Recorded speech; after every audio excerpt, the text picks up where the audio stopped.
Army chief general Qamar Javed Bajwa نے متحدہ عرب امارات کا سرکاری دورہ کیا، جس میں انہیں امارات کے دوسرے اعلیٰ ترین اعزاز آرڈر آف یونین سے نوازا گیا۔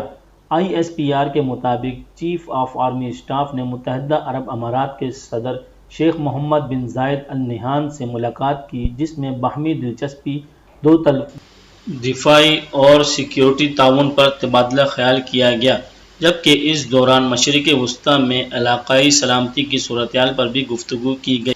Army chief general Qamar Javed Bajwa کو 26 جون 2022 کو سعودی ولی عہد نے میڈل آف ایکسیلنس سے نوازا اور 9 جنوری 2021 کو انہیں بحرین کے ولی عہد نے بحرینی آرڈر فرسٹ کلاس ایوارڈ سے نوازا۔ اس کے علاوہ 5 اکتوبر 2019 کو اردن نے army chief general Qamar Bajwa کو آرڈر آف ملٹری میرٹ سے نوازا اور 20 جون 2017 کو انہیں ترکی کے لیجن آف میرٹ ایوارڈ سے نوازا گیا، جبکہ آرمی چیف کو 27 دسمبر 2018 میں روس کی جانب سے تہنیتی خط دیا گیا۔